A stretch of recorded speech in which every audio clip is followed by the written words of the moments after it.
Marcos capítulo 2, do verso 1 até o verso 12, em que a Bíblia diz: dias depois entrou Jesus de novo em Cafarnaum e logo correu que ele estava em casa. Muitos afluíram para ali, tantos que nem mesmo junto à porta eles achavam lugar, e anunciava-lhes a palavra.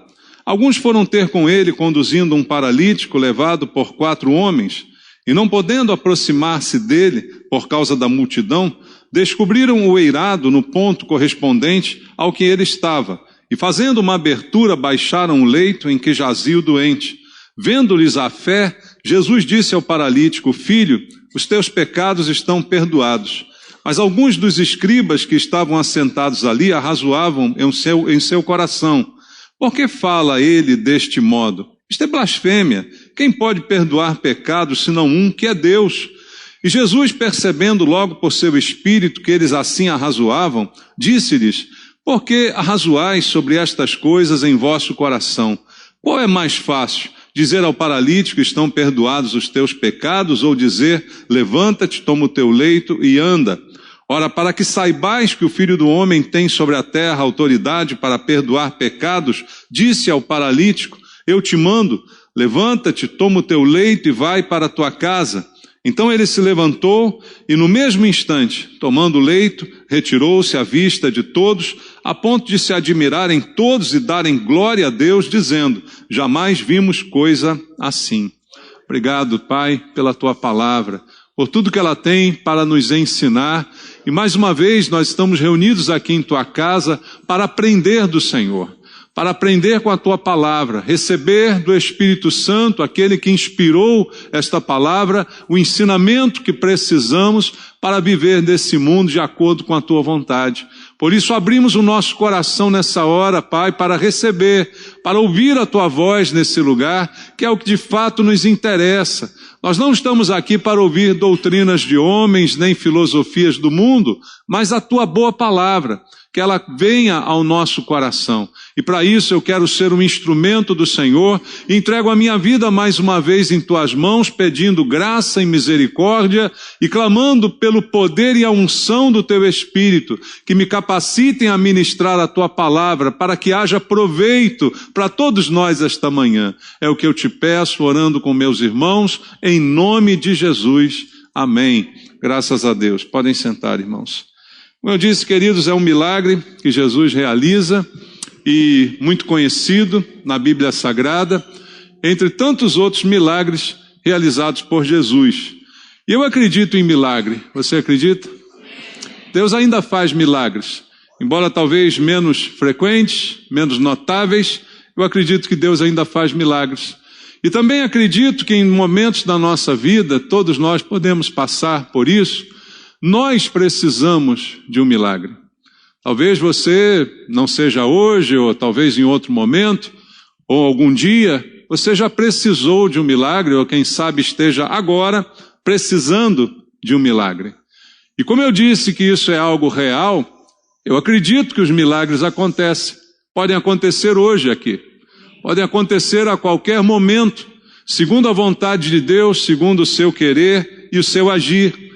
E a igreja é um instrumento de Deus para o milagre. Nós temos que entender que a igreja do Senhor não é uma instituição humana. Foi Deus que instituiu a sua igreja. A igreja é composta por aqueles que se reúnem em seu nome, salvos em Cristo. Nós somos agentes de Deus. A própria Bíblia diz que somos embaixadores da parte de Deus, então temos uma responsabilidade. E hoje eu creio que Deus faz milagres através da sua igreja. Eu acredito nisso, irmãos, que a melhor maneira de nós termos um milagre não é sozinhos em casa, mas é quando estamos na igreja. É quando estamos em comunhão, ouvindo a voz de Deus, nos relacionando uns com os outros. Esse é o ambiente propício para que um milagre aconteça. Mas o que a gente às vezes se pergunta é por que tantas vezes o milagre não ocorre como a gente gostaria. E o que fazer para que esse milagre venha a acontecer? E olhando para a vida, observando as reações, as pessoas, a história, eu percebo muitas vezes que Milagres não acontecem porque às vezes nós somos barreira para o milagre acontecer. Às vezes a própria pessoa que precisa de um milagre, ela é uma barreira, ela é um obstáculo para que o milagre se realize. E às vezes também nós somos barreira na vida dos outros, na vida de pessoas próximas. Deus quer realizar coisas, mas às vezes a gente se torna uma barreira, um impedimento para que os milagres de Deus possam acontecer. E nesse texto, quando eu leio, eu sempre peço aqui uma reflexão sobre o comportamento dessas pessoas. O final a gente já sabe, houve um milagre. Esse homem que entra na presença de Jesus de uma forma tão estranha, ele sai dali completamente curado. E não somente curado, mas com seus pecados perdoados. Isso é maravilhoso, porque todo aquele que vai a Jesus tem seus pecados perdoados. Todo aquele que vai a Jesus, certamente, é curado por ele. E isso vai acontecer no final dessa história. Mas no início e no desenvolver da história, a gente observa aqui vários comportamentos. E o grande problema da vida da gente é o comportamento, queridos. O nosso problema não é muitas vezes o que a gente diz, o que a gente crê, o que a gente pensa. Às vezes o problema está no comportamento. Ou seja, na teoria eu posso ser uma coisa, mas na prática eu faço outra coisa. Eu posso crer em alguma coisa, mas na hora de eu praticar, eu acabo praticando uma coisa diferente daquilo que eu creio. Então, os comportamentos aqui têm muito a nos ensinar. A primeira coisa a observar é que nada acontece por acaso no reino de Deus. Não é por acaso que Jesus faz os milagres. Muitas vezes nós estamos sujeitos ao acaso, sim. Às vezes acontecem coisas que por acaso aconteceram conosco, né? Que fomos atingidos sem querer, passamos por lutas que nem eram nossas, né? Às vezes alguém comete um pecado, comete um erro e isso respinga na gente. Verdade que isso muitas vezes acontece, mas a ação de Deus, ela nunca é por acaso. Deus não é pego de surpresa por nenhuma reação minha, por nenhuma resposta que eu dou. Deus tem tudo sob o controle dele. Isso é a soberania de Deus. Então as coisas de Deus não acontecem por acaso. Há um propósito em Deus. E essa é a dificuldade que a gente tem, muitas vezes, de entender. Como já disse aqui, uma das maiores dificuldades de nós, mesmo cristãos, é entender a vontade de Deus. Eu posso não compreendê-la, eu posso até me colocar contra ela, mas ela é soberana. E o propósito de Deus, eu preciso entender. E há uma barreira, muitas vezes, no nosso coração para entender isso. Então, o primeiro conselho que esse texto traz para a gente é a gente tentar conhecer a vontade de Deus e tentar viver de acordo com ela. Parece tão óbvio, né? Se eu sei que Deus tem um desejo, eu preciso viver de acordo com ele. Se eu sei que Deus tem um propósito, eu preciso me encaixar nesse propósito. Não é o contrário. Não é eu ter um propósito e Deus então se encaixa no meu propósito. Aí eu tenho uma vontade, aí Deus vem para realizar essa vontade. As pessoas invertem isso. É o contrário. Eu tenho que conhecer a vontade de Deus para que eu me adapte a ela. E a Bíblia diz que ela é boa, perfeita e agradável. Mas eu preciso conhecê-la, eu preciso entendê-la e eu preciso me afinar a ela e não o contrário. Então a gente precisa aprender a se colocar à disposição de Deus. A gente precisa aprender a remar a favor e não contra. Entender o propósito e se colocar no propósito. E não ser barreira ao propósito. E aqui no texto que primeiramente chama atenção, é que nós vemos aqui 4 homens que não são nem identificados pelos seus nomes, que são anônimos, mas que tomaram uma posição de disposição do coração, como já falei aqui diversas vezes, a disposição do coração. O que eu estou disposto a fazer? Esses homens tomaram uma atitude de disposição, e eles decidiram naquele dia ser uma bênção na vida daquele paralítico. Eles decidiram fazer isso. Eles decidiram se colocar à disposição. Como eu disse, Deus não faz nada por acaso. Eu creio que tudo isso já estava no plano de Deus. Tudo que aconteceu já era ato da soberania de Deus, mas foi preciso que 4 homens se colocassem na visão de Deus. Foi preciso que 4 homens se colocassem na mesma disposição e no mesmo propósito. Deus tem um propósito de curar, mas eu sou aquele que vai proporcionar isso? Eu sou aquele canal por onde a bênção vai chegar? Ou eu sou a barreira? Pensa sobre isso. Você é um canal de bênção ou você é um impeditivo? Você é um obstáculo? Aqueles homens não foram obstáculos, eles foram canal. Eles foram instrumentos.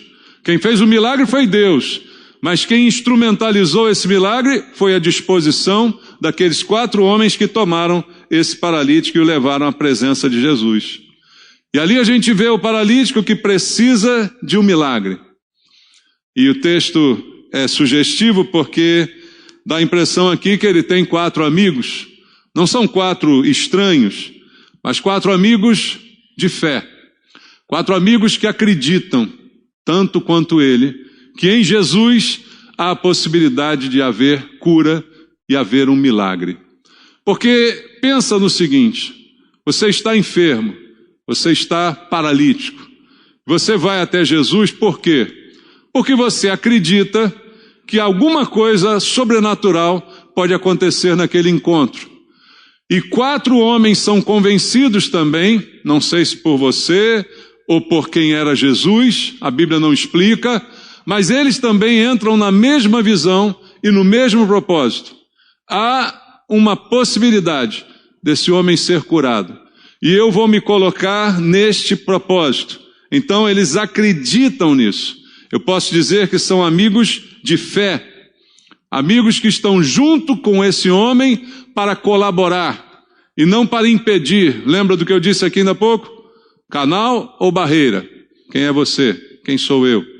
Canal por onde as pessoas são abençoadas ou barreira que impede a bênção na vida dos outros? E esses 4 homens são os canais que Deus vai usar nesse momento para curar aquele homem.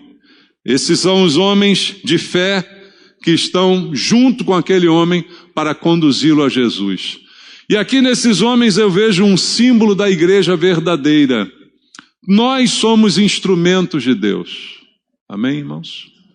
Para levar pessoas à presença de Deus, ou não? Eu já sei, eu já conheço Jesus, agora eu não me importo com mais ninguém. Não é isso. Você é um instrumento de Deus. Você é o canal. Mas você não pode ser a barreira. E aí a pergunta e a reflexão para a gente é, eu tenho sido o canal ou a barreira? Eu tenho sido o instrumento que leva ou aquele que impede? E isso é tão sério que uma vez Jesus disse assim, que os pequeninos, que ele tanto quer perto deles, ele disse que se alguém for barreira para esses pequeninos chegarem a ele, que era melhor que essas pessoas se precipitassem no mar com a pedra amarrada ao pescoço. Porque se tornavam obstáculos. Ao invés de levar as crianças a Cristo, elas impediam as crianças de ir a Cristo. E nesse mesmo propósito, todos nós aqui precisamos ser canais, precisamos ser instrumentos, condutores, e não barreiras, e não impeditivos. Jesus é acessível, mas às vezes a igreja complica. Jesus está acessível, mas às vezes os crentes complicam Jesus para as pessoas, pregando algo que Deus não pregou, falando algo que Deus não falou, criando normas e condições para alguém chegar a Cristo. E não é isso. Isso é a barreira, isso é o impedimento. Mas nós estamos aqui para ser canais, para levar. Essa é a igreja, essa é a função da igreja. E esse homem poderia ter morrido paralítico na sua casa, sem jamais andar novamente. Esse era o seu destino, o destino traçado para ele era esse. Se nada fosse feito, se ele não tivesse os 4 amigos de fé, o destino desse homem era permanecer paralítico até a sua morte. Mas aí vem 4 homens que saem de casa carregando um homem, com o peso desse homem paralisado, e eles vão com um propósito no seu coração, levar esse homem para Cristo. Será que nós temos a mesma disposição no nosso coração? De assumir o peso, um peso morto, para levar esse peso morto à presença de Cristo? Essa é uma reflexão para todos nós. Será que nós temos a mesma disposição? Porque eu olho para esses homens, eu imagino a animação deles, né, irmãos? A Bíblia não fala isso, mas você pensa. 4 homens, um homem paralisado, pega cada um de um lado da maca e leva ele. É pesado, irmãos. Já carregou caixão? É pesado. E ali está um homem praticamente morto, não se mexe, paralisado, um peso morto. E eles pegam aquele homem e levam à presença de Jesus, não sei por quanto tempo, por quantos metros, qual era a distância, a Bíblia não comenta, mas eles estavam com essa disposição. Lembra que eu disse aqui no início? Milagres acontecem, mas eu tenho disposição.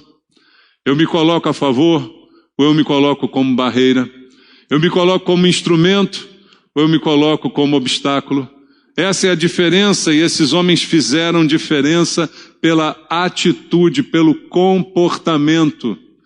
Os 4 homens certamente conheciam de alguma forma aquele paralítico, sabiam da sua situação, e quando houve a ideia de levá-los a Jesus, poderia alguém dizer: não vale a pena, isso não vai mudar nada, nada vai acontecer, é pura perda de tempo. Perda de tempo, perda de dinheiro, perda de esforço, tudo em vão.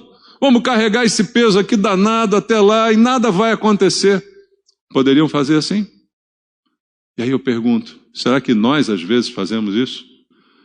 Ao invés de levar uma pessoa a Cristo, a gente diz: não adianta não, o teu caso é muito difícil. O teu caso é impossível de Deus fazer alguma coisa. E eu acredito, embora isso também não esteja no texto, que havia uma alegria no coração daqueles homens para levar aquele paralítico. E a atitude da alegria faz toda a diferença. Você pode carregar um peso com alegria ou com tristeza. Como é que você escolhe carregar? Tem um peso para carregar. A própria vida cristã, a Bíblia diz, há uma cruz para ser carregada. Mas você pode carregar essa cruz de que maneira? Com alegria ou lamentando-se com um peso, né, xingando todo mundo, lamentando tudo ao teu redor, ou com expectativa? Como é que você carrega a sua cruz? Como é que você carrega o peso? Porque tem um peso para ser carregado. Tem. Só que é infinitamente menor do que o peso do pecado que você levava antes. É como Jesus disse: vinde a mim os que estáis cansados e sobrecarregados, e eu vos aliviarei. Tomai sobre vós o meu jugo e aprendei de mim, porque sou manso e humilde de coração. Achareis descanso para as vossas almas. Meu jugo é suave, meu fardo é leve. Mas tem fardo, mas tem jugo. Só que é suave, só que é leve. E hoje é infinitamente menor do que tudo que o pecado poderia colocar. Mas ainda hoje tem gente carregando essa cruz como se fosse: ó vida, ó azar, que peso danado, né? Ai, como é difícil ser cristão. Ah, como é complicado. É um peso danado. E essa pessoa consegue ajudar alguém com esse tipo de pensamento? Uma pessoa assim consegue ser parte de um milagre? Não, certamente não consegue, porque a atitude é completamente diferente do que a pessoa crê. A atitude não é a atitude de fé. E o que a gente vê aqui nesses homens é a atitude de fé. E eu tenho certeza que eles saíram de lá cheios de alegria, cheios de expectativa de voltar sem o peso que eles carregaram. Uma coisa é levar o paralítico até Jesus, outra coisa é voltar com ele para casa pesando do mesmo jeito. Mas não, eles foram à presença de Jesus carregando um peso, e lá eles deixaram esse peso e voltaram sem nenhum peso para carregar. Você percebe isso? Você crê nisso? Você crê que você pode ir para a presença de Jesus carregando um monte de peso, mas deixar isso lá e voltar sem peso nenhum? Foi o que aconteceu com esses homens, porque a atitude foi diferente. porque o comportamento, o estado mental foi diferente. Então eu queria convocar você hoje a vir à igreja dessa mesma forma, com esse mesmo pensamento, crendo que você vai voltar para casa sem o fardo, sem o peso. Você pode chegar aqui com o peso que for e não deixe que nenhum peso te impeça de ir. Irmãos, isso é algo que eu também fico muitas vezes pensando ao longo desses anos todos de ministério. Quantas vezes a gente dá as desculpas mais esfarrapadas para não vir à igreja? Uma unha encravada, né? Uma dorzinha de barriga. Você tem que ver eu ontem e hoje de manhã. Se escorrer alguma coisa pelas minhas pernas, você já sabe o que é, tá? Não fale nada. Mas tem gente que não. Qualquer coisinha, qualquer espirro é motivo para não estar. Qualquer coisa, por menor que seja o esforço, é motivo para me isentar. Aí depois quer milagre, irmãos. Você é o impedimento para o seu milagre. É o seu comportamento que é o impedimento. É a sua atitude, é o seu jeito de ser. Então a gente tinha que vir para a igreja com essa mesma expectativa desses homens que aqui vieram encontrar com Jesus, crendo que vou voltar para casa sem esse fardo. Crendo que eu confio em Deus e o mais Ele fará. Entrego o meu caminho ao Senhor e o mais Ele fará. Eu vou voltar sem crise, sem problema, eu vou voltar com um milagre. O peso todo eu vou deixar com Cristo. Essa é a expectativa. E essa expectativa é uma das melhores traduções para a fé. A fé é essa expectativa. A convicção de fatos que não são vistos a olho nu. Então eu tenho uma certeza do que eu espero, e eu tenho a convicção de que na presença de Jesus algum milagre vai acontecer. E eu vou voltar sem o peso para casa. Eu vou voltar sem o problema. Eu vou voltar limpo, livre. Essa deve ser a expectativa. Mas como que se a gente não chega nem no primeiro estágio? Se a gente nem vem porque deu um espirro em casa, porque aconteceu alguma coisinha? Irmãos, eu falo isso para o seu bem. Não é para a gente se sacrificar, não é isso. Deus não quer sacrifícios, Ele já fez todo por nós, mas Ele quer atitude. Atitude é disposição, e disposição é o que falta para muita gente. Eu quero te fazer uma pergunta aqui, não estava no script não. Por que você não vem nos outros cultos? Domingo de manhã todo mundo vem. Por que você não vem à noite? Por que você não vem na quinta-feira? Falta o quê? Eu tenho trabalho. Eu tenho uma faculdade. Tá, beleza. Agora você não tem nada e fica em casa vendo o Jornal Nacional. Aí você está com um problema sério de falta de fé, de falta de disposição. Está com um problema sério de inanição espiritual, de preguiça espiritual. E é por isso que às vezes o milagre não acontece. Não é que a igreja vá fazer os milagres, mas é a atitude. A atitude, o comportamento reflete aquilo que eu acredito.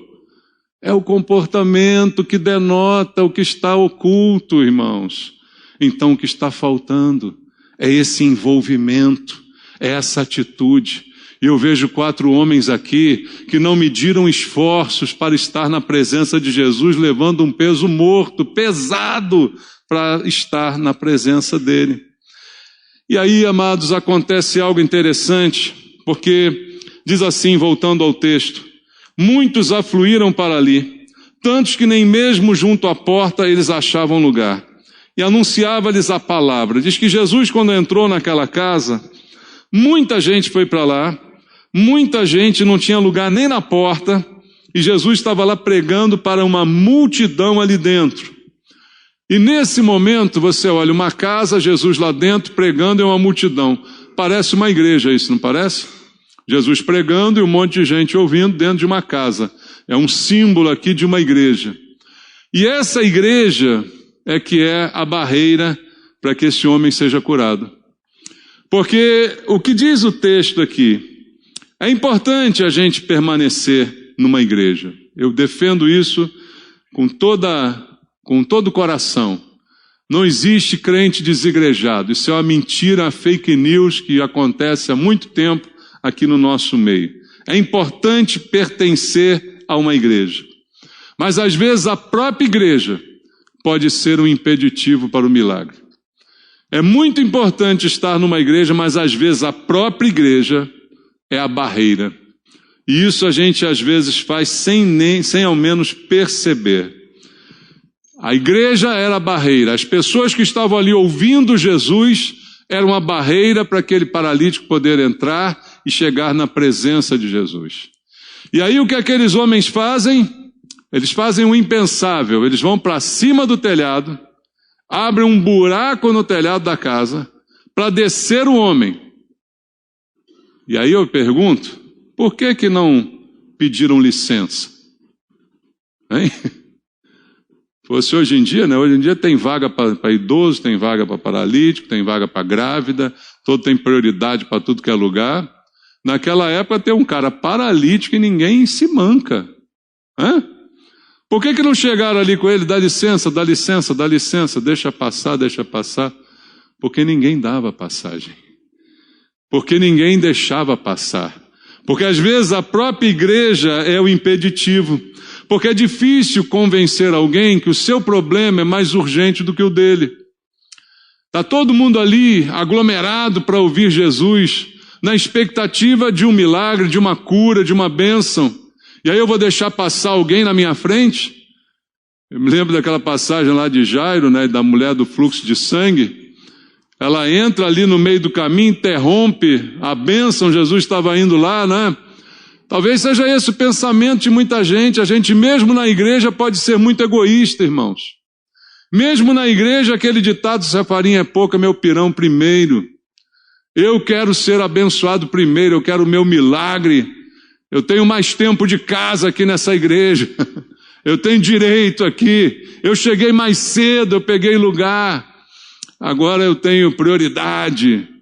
E o paralítico, deixa ele para lá. Ninguém dá passagem, ninguém dá licença, porque é difícil convencer alguém que o seu problema é mais urgente do que o outro.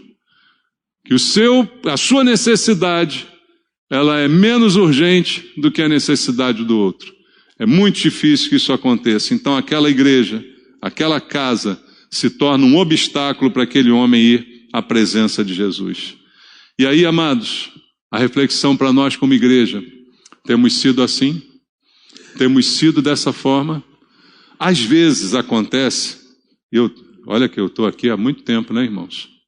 Eu já vi nos 24 anos dessa igreja, pessoas mais antigas na igreja se sentirem mal, porque está chegando uma pessoa mais nova, e está se destacando, e está fazendo mais do que ela. Em vez dela procurar fazer, ela fica com ciúmes. Não é para dar um murro na cara? Fala sério. Fala sério, nós dois aqui, só a gente conversando. Não é. Por que isso acontece, irmãos? É a natureza humana. Essa natureza que está aqui, mesmo sendo igreja. E a pessoa age dessa forma.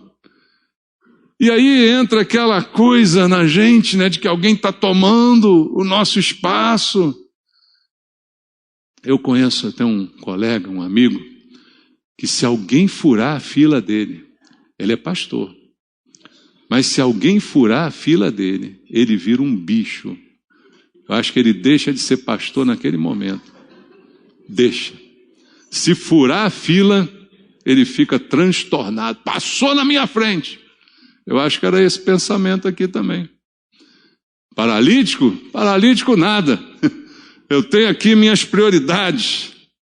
E a multidão foi um impedimento para a solução. E infelizmente, prepare-se, porque na igreja você vai encontrar de tudo. Mas o melhor lugar para você estar ainda é a igreja. A igreja você vai encontrar de tudo e de todo tipo, mas o melhor lugar ainda é a igreja. E a melhor analogia é a Arca de Noé. A igreja é igualzinha à Arca de Noé. Tem bicho para todo lado, tem animal fedorento, a beça, mas do lado de fora tem dilúvio. O que você prefere? A igreja tem gente fedorenta que faz suas necessidades para lá e para cá, um cheiro desgraçado. Tem tudo disso. Ou você acha que só tem bonitinha, ovelhinha, branquinha, bonitinha, com florzinha, com pompom? Não, na igreja tem todo tipo de bicho.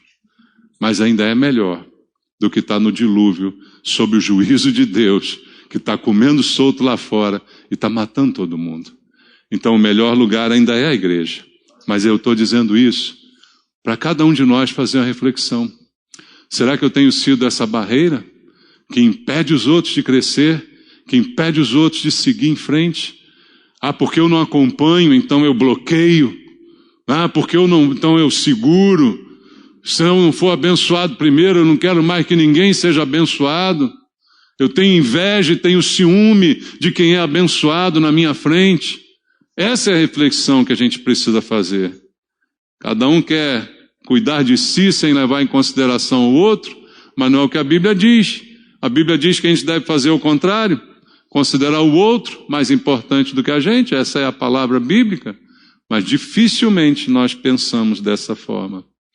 Mas a gente volta para esses 4 homens que encontram esse obstáculo, que ninguém dá licença, que ninguém abre caminho, mesmo tendo um paralítico, ninguém se compadece. E aí o que eles fazem? Alguns poderiam dizer assim, fizemos o que foi possível, trouxemos esse peso até aqui, não deixam a gente passar, vamos voltar para casa. Eu até tentei, Senhor, mas foi mais do que eu podia enfrentar, e agora eu vou voltar para casa, eu tenho uma boa desculpa para voltar para casa. Eu fiz tudo que estava ao meu alcance. Fez mesmo? Esses homens fizeram mais. Às vezes a gente é impedido de fazer a obra do jeito que a gente quer. Às vezes a gente é impedido de seguir com o plano do jeito que nós queremos. E muita gente, por causa disso, larga a maca no chão e volta, né? Muita gente, por causa disso, deixa para lá e quer voltar atrás. E a palavra para nós é a atitude desses homens. Não desista. Seja flexível. Procure alternativas. Muitas vezes na igreja já vi isso acontecer. Pessoas que querem até fazer, mas dizem assim, se não for do jeito que eu quero, não faço. Se não for do meu jeito, não faço. E aí não vai fazer. Porque nada é do seu jeito, entende? Todo mundo tem uma ideia melhor para fazer. Todo mundo aqui que critica o seu ministério, o seu trabalho, a sua posição, critica o seu líder, você acha que faria melhor do que ele. Mas se eu te botar no lugar, você vai ver que você vai ter outros problemas. Talvez você faça melhor do que ele em algumas áreas, mas vai fazer bem pior em outras. Porque aqui ninguém é a solução. A solução é Deus. O milagre quem faz é Ele. Então o que Deus está nos chamando a fazer é ser flexível. É procurar alternativas inteligentes, procurar colaborar de alguma forma.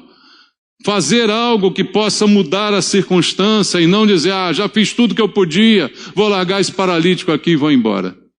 Não, aqueles homens não fizeram isso, eles não desistiram, eles acharam uma maneira de levar o homem à presença de Jesus, por mais esdrúxula que fosse aquela maneira, e realmente foi algo bastante escandaloso. Como igreja, a gente não pode desistir de colocar as pessoas na frente de Jesus por causa das dificuldades, por causa dos obstáculos. Nem tudo vai fluir para que isso aconteça, muito pelo contrário. Ainda mais sabemos que nós temos um inimigo comum, o inimigo das nossas almas, que o que ele mais quer é impedir as pessoas de chegar a Jesus. Ou não? O que o diabo quer? O que ele mais quer é impedir a pessoa de chegar a Jesus, e para isso ele usa o que ele for preciso. Para alguns ele dá dinheiro, para outros ele dá doença. O efeito é o mesmo, desde que ele impeça a pessoa de chegar a Cristo. Então o obstáculo sempre vai acontecer, mas nós é que temos que perseverar, ser criativos, ser flexíveis e não desistir. Há muitos paralíticos que precisam vir para a igreja, mas que dependem de alguém os trazer. Porque o paralítico é bem propício à doença para esse exemplo. Ele não se move, ele não consegue rastejar até lá. E há pessoas que não conseguem mesmo, se não forem trazidas, se não forem carregadas. Elas não conseguem. E esse homem foi carregado por 4 amigos que fizeram o possível e impossível para vencer essa dificuldade e esse obstáculo. Então, mesmo que existam pessoas que não façam nada na igreja, que sejam obstáculos na igreja, que fiquem só sentando e pensando mal de Jesus, faz o que você tem que fazer. Porque nesse lugar onde Jesus estava, e você pensa assim, que coisa maravilhosa, ele está em casa, uma multidão foi para lá para ouvi-lo, e ele está pregando. E aí você pensa que todo mundo que está ouvindo Jesus pregar tem o mesmo coração, e não tem. O versículo 6 do texto diz assim: mas alguns dos escribas estavam o quê? Assentados ali, e arrazoavam em seu coração. Dentro daquele lugar, tinha gente de todo tipo, irmãos. É igual qualquer outra igreja. Na igreja tem gente de todo tipo, porque a igreja é aberta. Tem gente santa, tem gente nem tanto, né? Tem gente maligna, tem infiltrados do diabo, tem tudo dentro da igreja. Tudo. E ali estavam alguns escribas assentados ali. Não levantaram para dar lugar ao homem. Não levantaram para deixar o homem entrar. Nada. Estavam sentados ali só para criticar o que iria ser feito. E foi exatamente o que eles fizeram. Criticaram. Por que fala ele deste modo? Isso é blasfêmia. Quem pode perdoar pecados senão um que é Deus? Estavam ali só para botar defeito. Você sabia que tem gente que vem à igreja só para botar defeito? Parece incrível, mas tem gente que vem na igreja só para botar defeito. Só para ver o que está errado. Só para apontar o que está faltando. Nunca está satisfeito e nunca estará. Pode rodar todas as igrejas do Brasil e do mundo. Nunca vai achar uma boa. Porque quem não é bom é ela. E esse é o problema. E aqui estavam alguns sentados ali, sem a menor preocupação com Jesus, nem com aquele homem, nem com ninguém, mas apenas ali para vigiar se alguma coisa iria acontecer de errado. É sempre fácil criticar e não fazer nada para ajudar. O que mais temos nas igrejas hoje são os engenheiros de obras prontas. São aqueles que estão prontos a criticar, dizer, poderia ser assim, poderia ser diferente. Mas quando você diz, faz lá e faz, não vai. Então normalmente eu costumo fazer assim, quando alguém tem uma ideia maravilhosa, eu digo, vai lá e faz. Ah, não, mas eu não. Então não enche o saco. Né? É uma coisa bem simples da gente entender. Você tem só a ideia? A ideia eu não preciso. Eu preciso de gente que faça. Eu preciso de gente que põe a mão na massa, gente que pega o peso do paralítico. Eu preciso de gente assim. Não preciso de gente que tem ideia. E ter ideia é muito fácil, né? E é isso que a gente precisa mudar. É fácil criticar quando não se conhece as dificuldades pelo qual o outro está passando. Quando aqueles homens viram o paralítico descer, já foi um escândalo, né?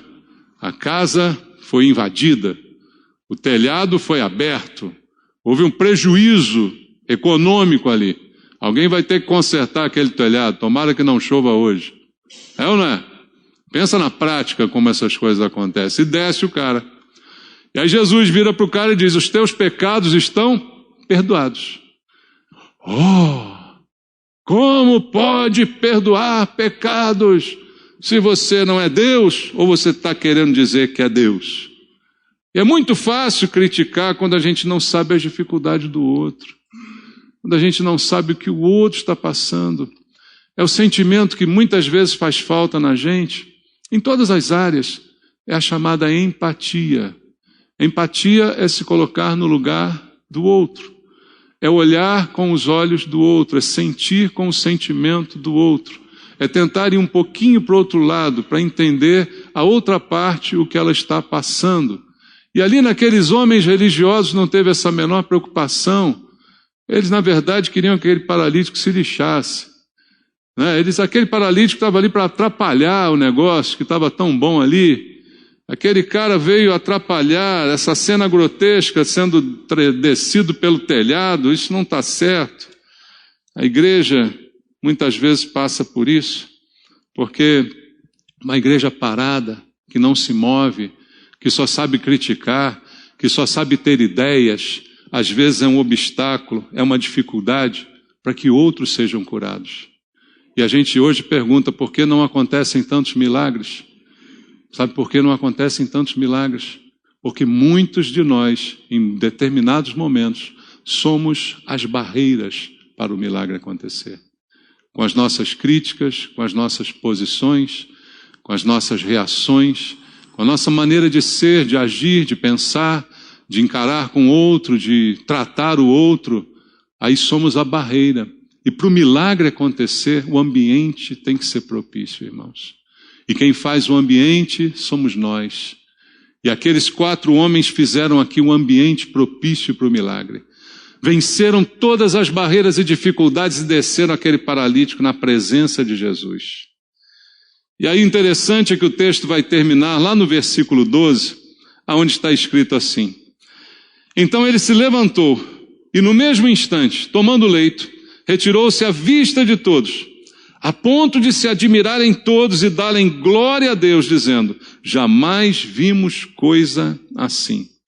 Aqueles mesmos que atrapalharam a cura, pelo menos nesse final da história, tiveram a sensatez de dar glória a Deus. Deram glória a Deus de ver o que acontecera ali. Porque Jesus surpreendeu todo mundo realizando um milagre na vida desse homem, que não fez a menor força para receber esse milagre. Isso é outra coisa que a gente precisa entender. A gente às vezes condiciona o milagre ao esforço humano, né? A gente condiciona o milagre ao sacrifício. O paralítico não tinha mais nada para dar, não tinha mais nada para sacrificar. Ele foi conduzido, ele foi levado. Ele dependia completamente dos outros para estar ali. E ele assim foi. E lá seus pecados foram perdoados e ele foi simplesmente curado. E isso é para a glória de Deus. Quando o milagre acontece, é para a glória de Deus. O milagre nunca é para a glória da igreja. O milagre é para fazer a igreja dar glória a Deus. Todos que estavam ali, quando viram aquele homem levantar, tomar o leito e ir para casa, o que a Bíblia diz? Todos eles deram glória a Deus. Talvez a gente esteja impedindo de receber um milagre, ou seja, está sendo impedido de receber um milagre pelos outros que estão ao nosso redor, pela atitude dos outros, pela família, pelos amigos, pelos irmãos até da igreja, como eu disse aqui, são as barreiras que a gente tem que enfrentar. Mas o que eu deixo para você como exemplo nesse texto, não existem barreiras que você não possa vencer com uma atitude de fé, com um comportamento coerente com aquilo que você crê. Não existem barreiras quando você determina no teu coração superar o obstáculo. Lembra que os homens não voltaram para casa quando não deram passagem. Não deram passagem, eu vou inventar uma maneira de entrar. Não me facilitaram, eu vou inventar uma maneira de romper essa dificuldade, eu vou chegar. Então não leve em conta as dificuldades. Quantas vezes ao longo desses anos eu vi alguém sair da igreja? Por que você vai embora da igreja? Isso aí, olha, irmão, já muito. E a pessoa sempre que eu pergunto, eu digo assim: eu fiz alguma coisa errada? Eu te machuquei de alguma maneira? Normalmente dizem que não, embora alguns já devam ter saído por minha causa também, né? Mas normalmente a pessoa diz que não. O que foi? Foi o irmão fulano. Eu não quero falar. Aí acaba falando. Foi o irmão que fez isso e fez aquilo outro e fez aquilo outro. Mas o teu compromisso é com aquele irmão? Ou o teu compromisso é com a igreja de Cristo? Porque quando você for para outra igreja, vai ter um outro irmão lá que um dia vai fazer isso com você também. Vai ter um outro lá que um dia vai te decepcionar também, vai ser um problema na sua vida, e aí você vai para outra, e você vai para outra. Então, o compromisso que nós temos é com quem? Né? E o pior de tudo são quando as pessoas vão embora e nem me dão tchau. Né? Que isso aí era outra constante também. Né? Eu quero dizer para você que o dia que você for embora, pelo menos me dê tchau. Para eu tirar a tua foto lá. Outro dia eu tive que ficar tirando foto do quadro lá de pessoas que foram embora e não me deram tchau. Aí eu tive que ficar tirando as fotos ali do quadro. Pelo menos diga isso, porque é o que eu peço a todos que chegam. Primeira coisa, quando você chegou aqui, eu perguntei: você já se despediu do seu pastor? Foi ou não foi? Quem já fez gabinete comigo aqui chegando de membro? A primeira coisa que eu perguntei para você, você já se despediu do seu pastor, de onde você está vindo?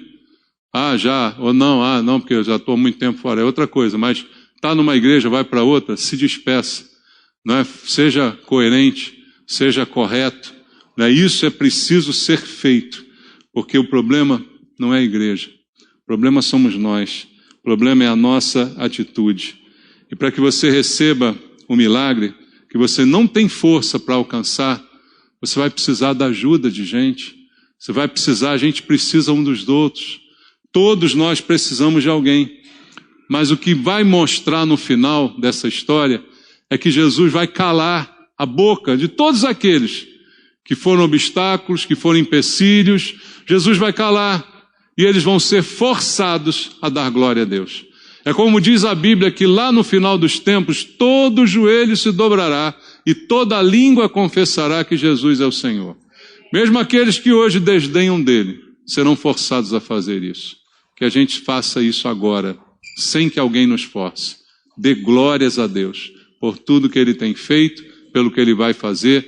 Mude a sua atitude para que você seja um milagre na vida de alguém, para que você seja um colaborador com Deus e para que nós sejamos uma igreja cada vez melhor. Amém? Vamos orar?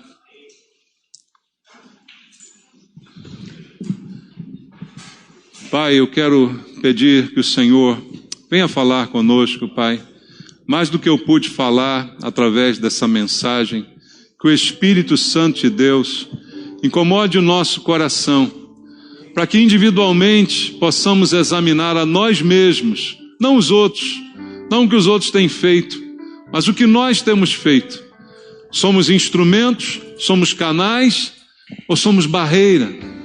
Pai, se em algum momento nos tornamos barreira, em alguma situação, que haja um arrependimento, que haja uma mudança, que haja um conserto. Ainda é possível mudar, para que nós sejamos instrumentos de bênção na vida dos outros. Que nós possamos levar pessoas a Cristo, ao invés de repeli-las. Que nós possamos facilitar a entrada delas, ao invés de barreirar. Pai, em nome de Jesus, fala com teus filhos aqui essa manhã, para que a gente olhe para o que fazemos, para as atitudes que tomamos, para o comportamento, e possamos perguntar: é razoável o que eu estou fazendo? É razoável a minha maneira de ser e de agir? É condizente com aquilo que Deus espera de mim? Porque talvez um dia eu também precise de um milagre. Talvez um dia eu também precise de algo sobrenatural. E aí eu preciso de alguém que me ajude. Eu preciso de uma igreja que me acolha. Eu preciso de irmãos que estejam dispostos a segurar comigo o peso. Por isso eu preciso hoje também estar disposto a fazer isso pelos outros. Fala conosco, Senhor. Fala ao nosso coração, eu te peço. Em nome de Jesus. Amém.